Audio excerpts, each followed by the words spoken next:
जय जगन्नाथ बंधु। भारत में ग्रामीण विकासर यात्रा बहुत लंबा एवं रोमांचकर। वर्ष वर्ष धरी एथिरे अनेक परिवर्तन आसीछि, किंतु टेक्नोलोजी एही यात्रा को एक नुआ दिक देइछि। आसंतु जानिबा एही कहानी जहाँ आरंभ होइतिला 2005 मसीहारू।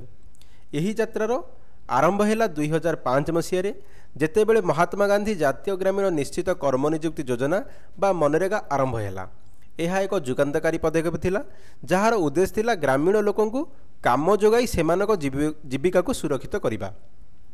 मनरेगा माध्यम रे पानी संरक्षण, रास्ता निर्माण एवं जलसेचन केनाल भली अनेक स्थायी संपत्ति तैयारी करागला, जहा गाँर चेहरा बदलाइबारे साहाय्य कला। किंतु प्रकृत परिवर्तन आसिला 2016 मसीहारे, जेतेबेले GIS geographic information system technology को मनरेगा सह जोड़ागला। यह द्वारा देशर कोण अनुकोण थिबा समस्त संपत्ति को मैप करा जाई परिला। यह योजनाकारी मानकु सठिक तथ्य देला, जहा द्वारा निष्पत्ति नेबा आहुरी सहज और प्रभावशाली होई परिला।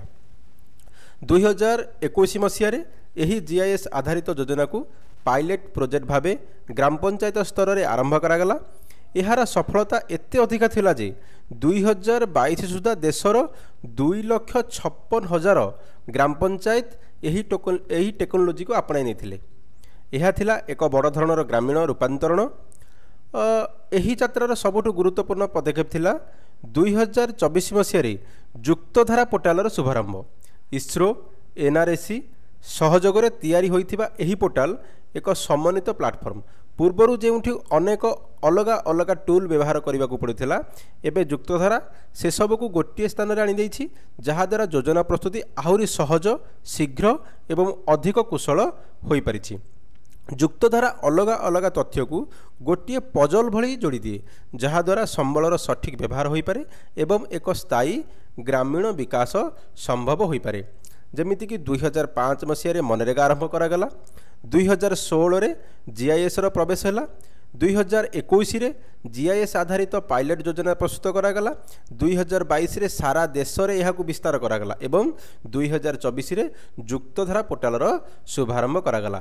तो 2005 रु 2024 पर्यंत मनरेगा एवं जीआईएस आधारित योजनार यही यात्रा भारत रे ग्रामीण संपत्ति निर्माण को संपूर्ण रूपे बदला देइछि।